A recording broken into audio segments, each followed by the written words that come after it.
Everyone assumes Gen X men just don't like compliments. That's backwards. They don't trust the delivery system, and they'd tell you the exact moment it broke. There's moment. Here's a number to sit with before we go anywhere else.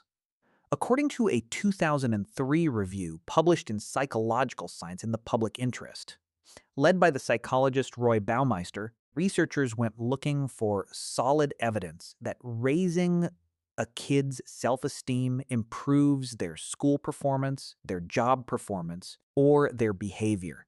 They looked at decades of data, found almost nothing. High self-esteem, it turned out, mostly just correlates with feeling like you're doing well, not with actually doing well. Paper landed like a grenade in a field that had spent 30 years building an entire parenting and education philosophy on the opposite assumption. And the people who grew up inside that philosophy, people who grew up on the other side of it, are now sitting across from each other at the same conference table, completely unable to understand why a good job lands so differently for each of them. That's the whole video, really. Not who's right, who was raised inside which experiment. In 1986, California Assemblyman named John Vasconcellos convinced the state legislature to fund something called the California Task Force to promote self-esteem and personal and social responsibility. GID. I want to say that slowly because the name alone tells you everything about the era. A government body with a budget whose stated mission was to make citizens feel better about themselves. Theory that feeling better about yourself would fix crime, teen pregnancy, drug use, and welfare dependency, all in one move. Intellectual scaffolding for this came from a psychologist named Nathaniel Branden, whose 1969 book, The Psychology of Self-Esteem, had already made the case that self-esteem was close to a master variable in human well-being. The thing that, if you got it right, everything else fall into place downstream. This wasn't a fringe idea. It became the operating assumption of American parenting and education for the better part of 2 decades. Youth sports leagues expanded participation trophies through the late 80s and 90s, specifically so that losing wouldn't dent a kid's self-concept.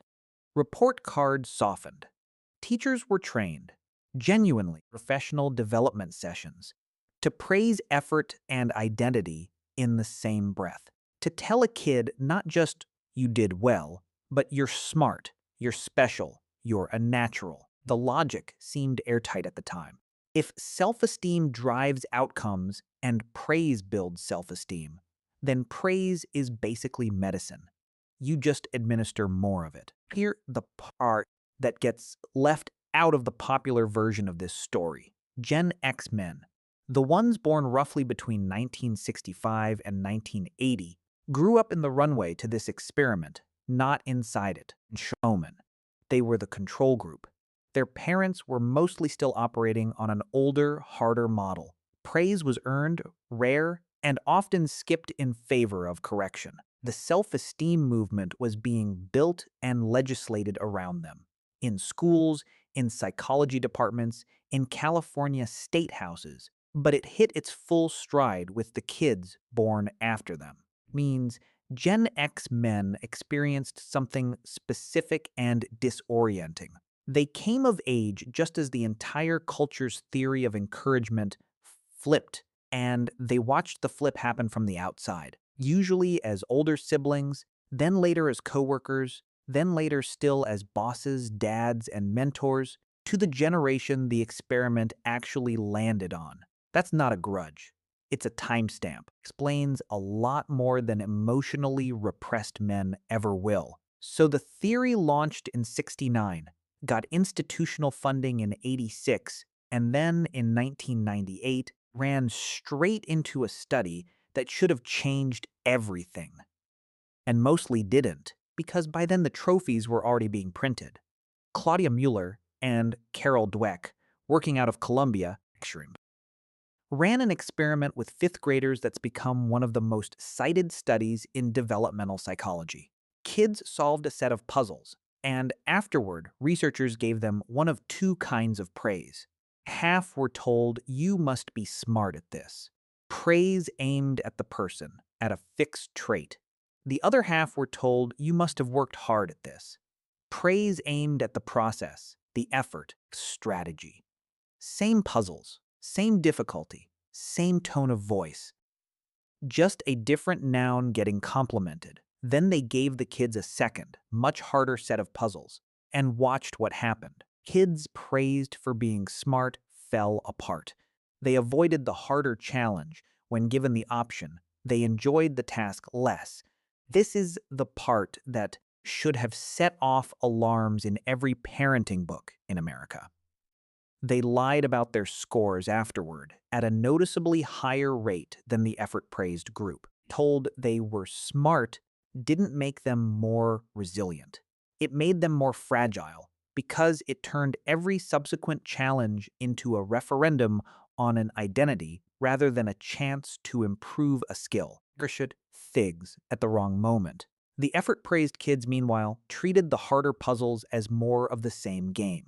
Something you could get better at, not something that could reveal you were secretly a fraud. Self-esteem movement had been operating on the assumption that praise was praise, that telling a kid they're special and telling a kid they worked hard were basically the same fuel, just different flavors. Dweck's data said no. One kind builds what she'd later call a growth mindset, the belief that ability develops through effort. The other builds what she'd call a fixed mindset, the belief that ability is just a trait you either have or don't, one that any failure threatens to expose as false. And an entire generation of trophies, report cards, and parenting scripts had been optimized, without anyone quite meaning to, for the fixed mindset version, which is why the men on the older side of this divide grew up mostly outside both versions. They got neither the trait praise nor the effort praise in heavy doses. They mostly got silence or correction, the occasional gruff not bad. And the men on the younger side of it got a decade and a half of trait praise dressed up as encouragement, which, according to Dweck's own data, closer to a liability than a gift. Neither group ended up with what actually works. But only one of them was told, constantly, that what they were getting was working. Here's where it stops being a classroom study and starts being a measurable cultural shift. Because you can actually track what happened to the kids on the receiving end of all that trait praise as they grew up. Jean Twenge, a social psychologist at San Diego State, spent much of her career tracking a psychological instrument called the Narcissistic Personality Inventory, a standard questionnaire researchers use to measure traits like grandiosity, entitlement, an inflated sense of one's own importance, not in the clinical disorder sense, just on a continuous scale, the way you'd measure anxiety or extroversion. In her 2009 book, The Narcissism Epidemic, co-written with W. Keith Campbell, believed in the wrong things at the wrong moment, she compiled NPI data from American college students collected over decades and found that average scores rose substantially between the early 1980s and the mid-2000s, roughly a two-thirds standard deviation shift, which in psychometric terms is a big move for a population-level trait to make in 25 years. I want to flag something here because this is genuinely contested territory, and I'd be lying to you if I pretended it wasn't. Not every researcher agrees with Twenge's interpretation of that data. Some methodologists have pushed back on whether cross-temporal meta-analysis, comparing different groups of college students surveyed in different decades, actually proves a generational shift versus just capturing something about who goes to college, or how honestly people answer self-report questionnaires in different eras. That's a real critique, and I don't want to wave it away. Even Twenge's critics generally accept that something measurable moved in that period, even if they argue about how much of it is a true personality shift versus a shift in how comfortable people became with describing themselves in inflated terms. And then in 2014, brings is at the wrong moment. A Dutch American research team led by Eddie Brummelman ran a study published in the Proceedings of the National Academy of Sciences that connected the dots directly back to praise, tracked parents and children over time, and found that parents who habitually gave their kids what the researchers called inflated praise, telling a child not just that they did a task well, they did it incredibly well, that they're exceptionally talented, better than other kids, tended to raise children whose narcissism scores rose faster over the following months, particularly if those kids already had somewhat elevated self-esteem to begin with. Regular, warm, non-inflated praise didn't produce the same effect. It was specifically the exaggeration, the "you're the best artist in the whole world" version, rather than the "you worked hard on that drawing" version that moved the needle. So put those three findings next to each other. Dweck's 1998 study showing trait praise creates fragility rather than resilience. Wenji's tracking of NPI scores climbing through exactly the decades the self-esteem movement was fully operational.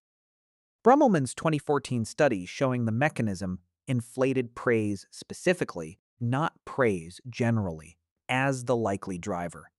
That's not three unrelated data points. That's a chain of evidence describing a single, slow-moving cultural experiment run mostly without a control group acting on the generations that came directly after Gen X, which raises an uncomfortable question for anyone watching this who came up on the other side of that divide. If you were the control group, leave D. What did you get instead? You got less supervision, is the honest answer, and less commentary of any kind. Flattering or otherwise, by the mid-1980s, researchers estimated that somewhere between 2 and 15 million American children, the range depends on the study and the definition used, were what got called latchkey kids, spending significant after-school hours without adult supervision while both parents, or a single parent, worked. That number reflects a real structural shift. Percentage of American households with both parents working outside the home climbed steadily through the 70s and 80s, and Gen X childhood happened right in the middle of that climb. This isn't a nostalgia point about kids these days. It's a documented demographic fact with a specific mechanism behind it. Fewer adults were home. Fewer adults were narrating a kid's day back to them in encouraging language because there was less time and less institutional pressure to do so. Here's a small, mundane detail that I think captures the texture of this better than any statistic. I remember as a kid roughly in this era, getting myself into an empty house after school with a key on a shoelace around my neck, and the first adult contact of the evening being a parent walking in tired, well past 6, asking whether homework was done, not how you felt about the homework, whether it was done. That's not a trauma. It's just a different administrative culture. Nobody was checking gun in on your internal state.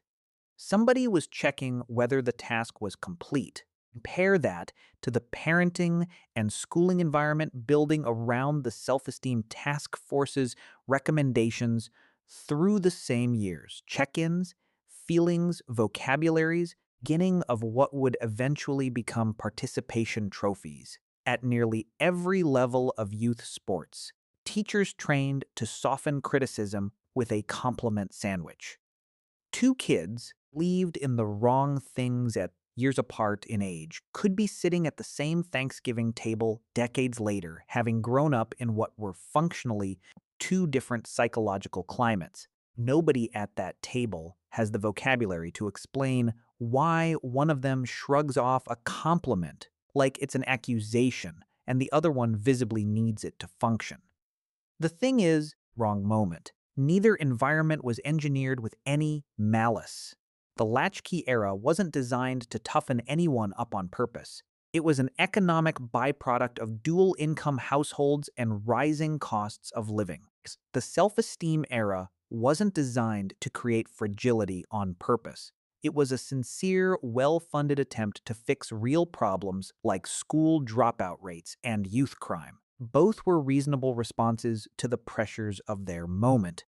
But responses aren't neutral. They calibrate something in the people who grow up inside them. And what got calibrated on each side, completely different relationship to the sentence, good job. Which brings us to the part of this story where the assumption most people carry into this topic gets flipped on its head. Common story, the one you'll hear in 100 think pieces and roughly as many comment sections, goes like this. Gen X men are emotionally stunted because they didn't get enough praise growing up. Millennials are needy because they got too much of it. Deprivation versus excess. Not enough water versus overwatered.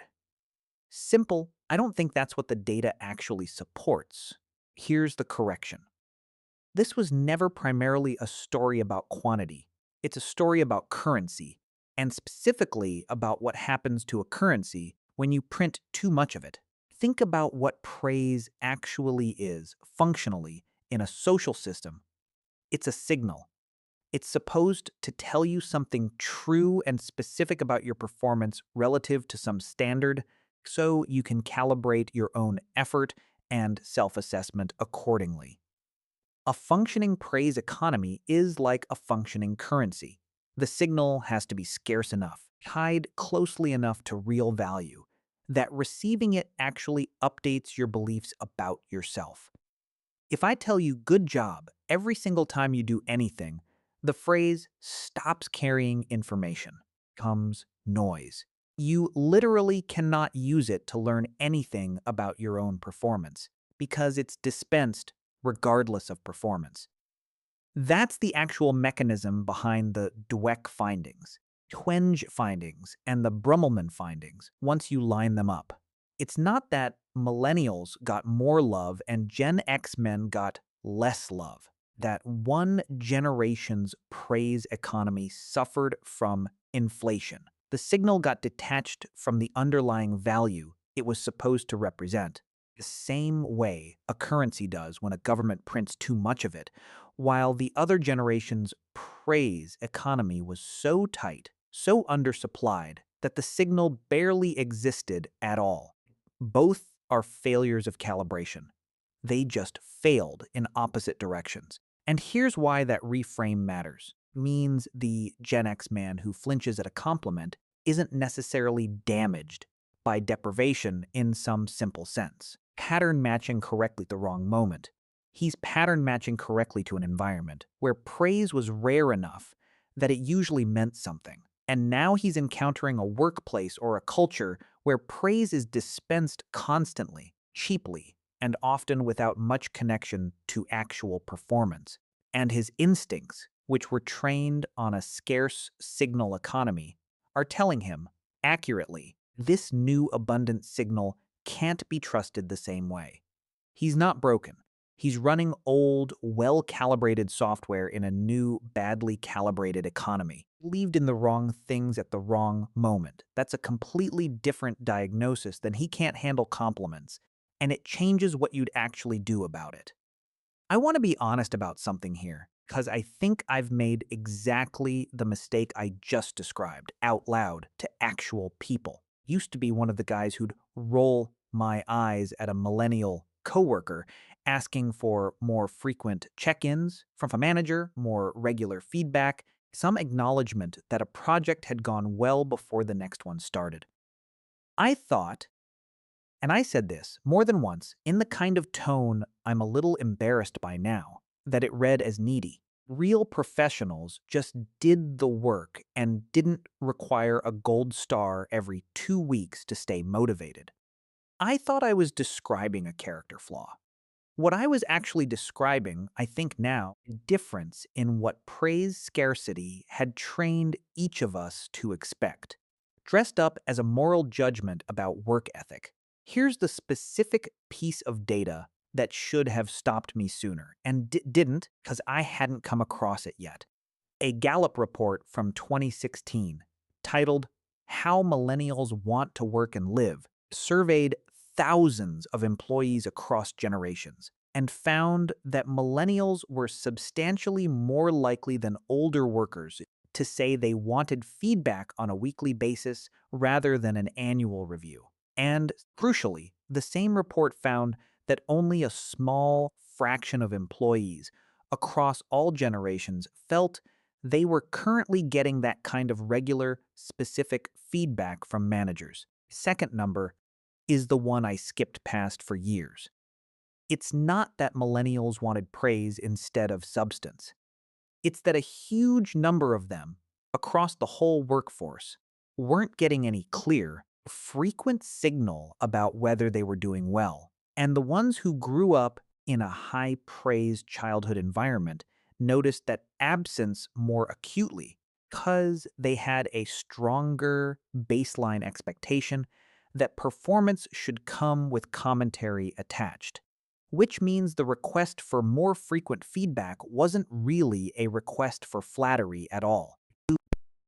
It was a request for the signal to exist and with enough frequency to be usable, the same underlying need that drives someone to check a bank balance more than once a year. I'd been treating the frequency of the request as evidence of fragility, when the research suggests the frequency was actually a reasonable adaptation to having been raised, correctly or not. Expect performance information as a regular input rather than a rare event.